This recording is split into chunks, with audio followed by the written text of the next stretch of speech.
Hey my loves, welcome or welcome back to the channel. So in today's video, we're going to talk about things that I've learned in my 20s, the mistakes that I've made, and things that I'm doing to correct that. Personally, I feel 20s is just overrated, like it's just too hyped for nothing. And this is because 1 minute we're in our teens, like I was a teenagers, I was a teenager, and the next minute before you could roll your eyes, you're in your 20s. You're like, how the fuck did I get here just now? And I feel it's because of the way the internet, the movies we've watched, the advertising agency. Um, Basically, I just feel it's because of how the expectations of the society, of how by now you should have your 20s, you're meant to get it all together. I feel it's just because of the pressure of everything in our environment telling us on how to get it all together, our own expectation also of how we wanted the 20s to look like. When I was a teenager, I said by the time I'm 23, I should have been out of school, should have gotten a good job in a good firm, that by the time I'm 25, I should have been married with kids. By then, I know that. I feel like it's just the expectation, our own expectation about 20s. That is why we feel like it's the whole 20s is overwhelmed. We're overwhelmed with a whole lot of things. So when you're now in your 20s, that's when you now discover like the whole expectation is not meeting the reality. Like, and with a whole lot of advices on the internet right now, you don't even know how to go all about it. So here are the lessons that I've learned so far. Number one is where are you rushing to? Enjoy the moment. Try as much as possible to savor that moment. Smell those roses. Enjoy this season, this particular season of your life, because you're not going to be 20s again. So where are you now rushing to? Where is all the hustle and the bustling? Enjoy the moment while you're trying to navigate this decade. Enjoy each moment of it. This age is not going to come by again. So where are you now rushing to? Number two is learn from people's experience, learn from people's mistakes. You don't need to make that same mistakes. When you've seen someone try that out and it didn't work out for them, you don't need to try that also, except the person didn't put in their best. But ensure that you're learning from people's experience. You don't need to experience everything yourself. You can learn from people's experience. The number three is grow with pains. There'll be difficult moments, there'll be trials, there will be times that all hell is loosed. So learn to grow with pains. I lost my mom, that was like 3 years ago. So I knew what was called sadness, I knew what it was to be depressed. That was one of the most difficult moments in my life. I saw what hell looked like. To go with pains. If someone had told me that at 25 I will be this, I will be this strong, I would have I would have denied that. I would have definitely told the person, you don't know what you're saying. But here I am, that difficult moment that will come, definitely. And if someone had told me that, oh, that I would lost my mom, that won't I won't have believed that. Also, things will come in your 20s. Learn how to grow with pain. And there were days that I couldn't stand up. There were days that I just felt like, oh, the life should just be wasting. As the first child, most of the whole weight is now on you. So that alone, I was like, if I don't stand up, no one is going to stand up for me. And no one is also going to be there for my siblings. So I had to learn how to grow with pains. It does not just happen all of a sudden, like I just stood up. Yes, I had those moments. Pain also could be a catalyst for your growth. It could speed up the rates of your growth. My younger sister do say some things at times. You'll be like, Clunky, you don't even act like a Gen Z. You act like a millennial. I'm now like, pains actually made me grow this way. So it's not like I'm still a Gen Z, please. Pain could be that enzymes that will speed up that your growth reaction. Another thing, which is the number four, is that no condition is permanent. Like only God is permanent. And there's no situation, no difficult time that lasts. It's only change that is constant in this life, and only God is permanent. So every other thing, every other situations that will come, every other difficult times that you might experience, it will all go. So keep on hanging there, and don't forget that God won't give you more than you can always bear in life. No matter how difficult the trying moments might be, God is always there for us. He's always there to listen to us, and He won't give us more than we could actually bear, more than we could carry. So keep on holding on. No condition, nothing is permanent. Just have that at the back of your mind that this won't last. Nothing is permanent except God. If you find this video valuable, please kindly hit the subscribe button. Don't forget to give us a thumb up and leave your comments about how you've been navigating it so far. How has it been? How has your 20 been also to you? Please kindly share it in the comment section, because I would definitely love to hear from you. Don't forget to subscribe to the channel. Another lessons that I've learned is that no one has it all figured out. I think there's just this thing that some people feel like, oh, this other person has it all figured out. This other person is doing well than them, and they feel like the person has it all figured out. No, no one, everyone is dealing with one or two shit all about. Everyone make mistakes. Everyone have their own trying moments. They have their own phase of life. Have that at the back of your mind that no one has it all figured out. Everyone is just trying their own best. Lagbaja or this other person is living it. No, people have their own definition of fulfillment. So what you might think is their own fulfillment might definitely not be. Everyone has their own phase of doubt and confusion.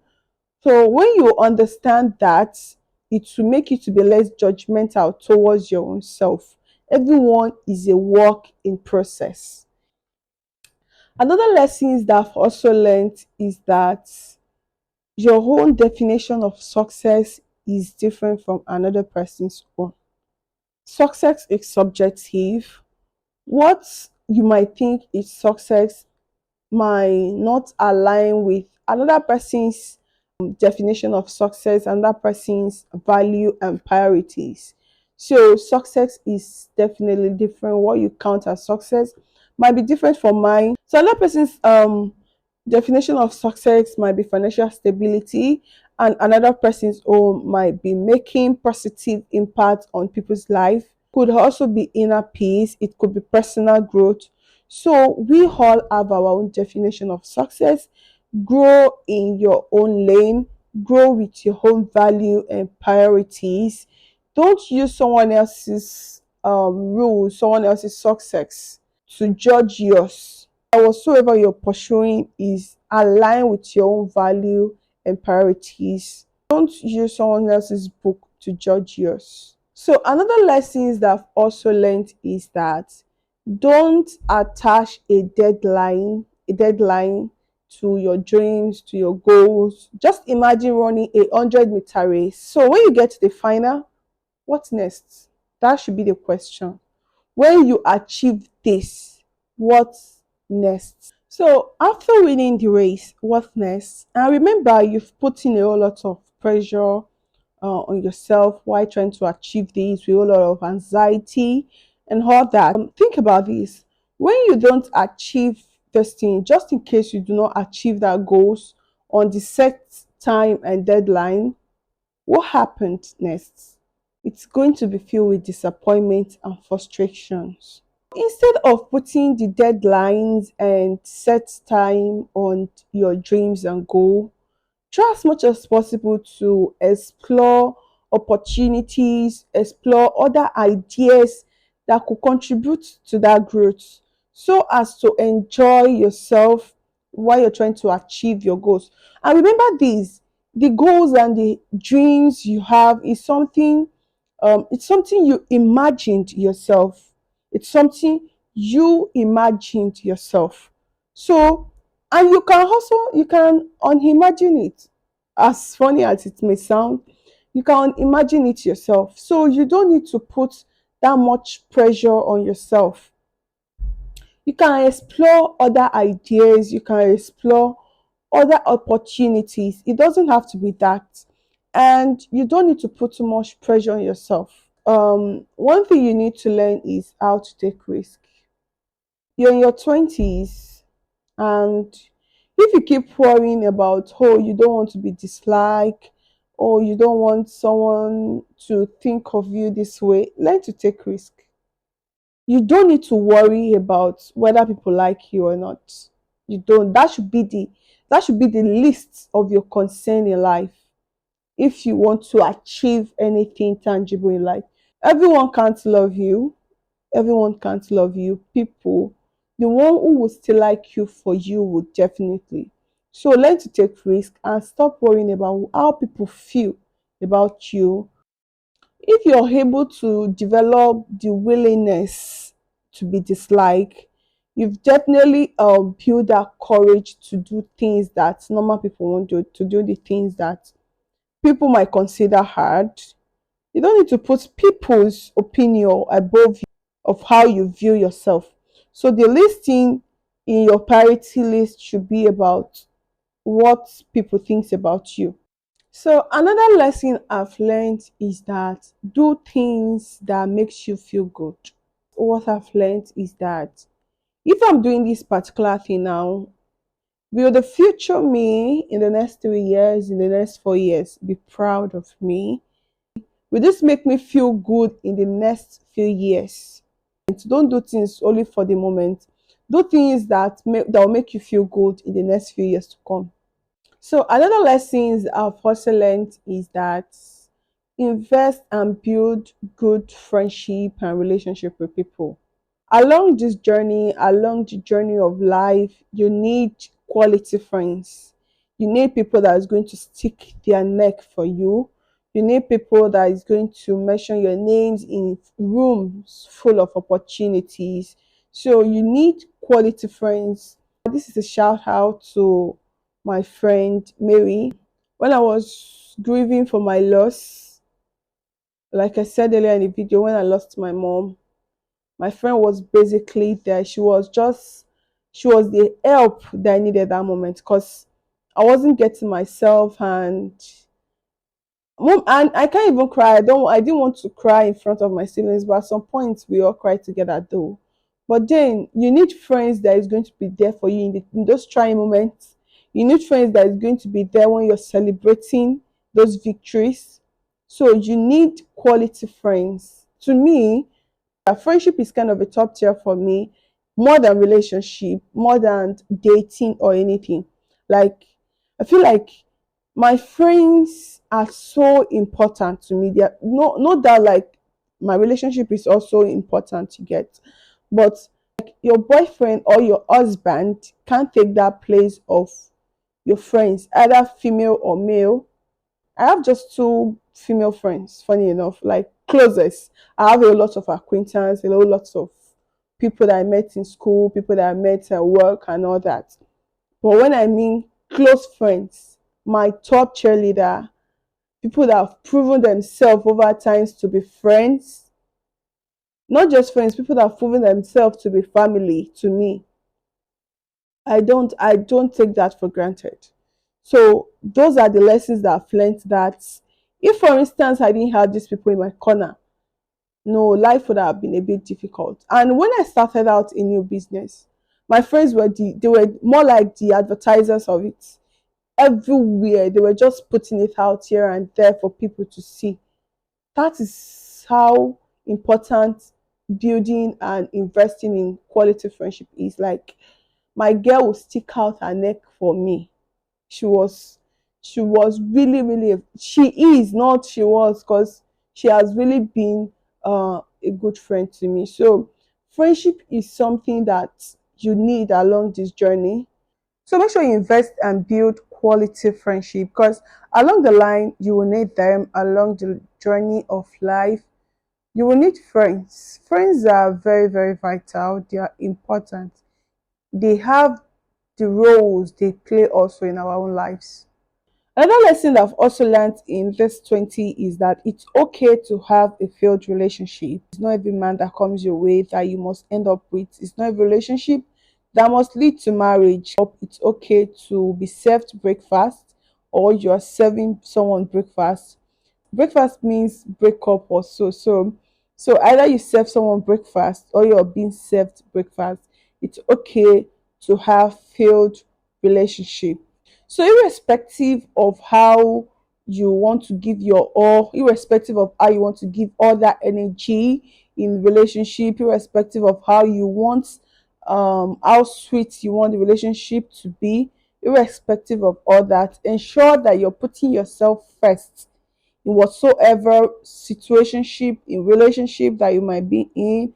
Make sure that the love tank that you have for yourself is always full before you give to others. Don't try to force any relationship, and also don't forget that you can't force a good relationship and you can't force a bad relationship. Another lesson that I've also learned is that no one is coming to save you if you don't save yourself. Easy choice is equals to hard life, and hard choices is equals to easy life. Is one of the things I've learned is that no one is coming to save me if I do not save myself. So one of the key things you need to apply in whatsoever you're doing is discipline and consistency. So you need to discipline yourself, you need to apply consistency in whatsoever you're doing. So if you do not discipline yourself, no one is coming to discipline you for yourself, and no one is coming to save you from that situations that you're in. So you need to discipline yourself with whatsoever you're doing, either with your money, with your time, with your resources, with whatsoever you're doing. Apply discipline and apply consistency. Another lesson that I've also learned is that stop trying to change people. Accept people for how you've seen them. You get, stop trying to change people or thinking that you could work on human. So either be it friends or relationship or anything, accept people for what you've seen, what they've shown you so far. Accept them for that, and if you can't accept them for that, you know what to do. Either you increase your boundary or you let them out of your life. It's as simple as that. So stop trying to create that narrative that you could actually change anybody. You can't change any human except they make that decision for themselves. Another lesson that I've learned in this journey is that stop looking for happiness in things you have. Instead, try looking for happiness in the things you do. These are the things you do consistently. These are the things you do day by day. The last number, which is the number 15 lesson that I've learned, is that put God first in everything you're doing. In any tiny bit of your life, commit it to God. Take your relationship with God very seriously. The way you take your relationship with other people, prioritize God more than anything. Let God be the number one in your life before anything, before anyone else. You can't actually do this journey without Him, with all the plans and the goals and the ambitions and the dreams of yours that you have. You want to do it without God? Like how? So you can't do anything without Him. Let's place God first in your life, irrespective of the religion. Build a quality time with Jesus. Build a quality time with your God. So far, you've liked this video. Please kindly hit the subscribe button. Hit that like button, please, because it tells the YouTube algorithm you find this video valuable, and it also tells the algorithm that you want this video to reach other people. Please, this is as a way of supporting me. Please hit the subscribe button and give this video a thumbs up. Thank you. Love you.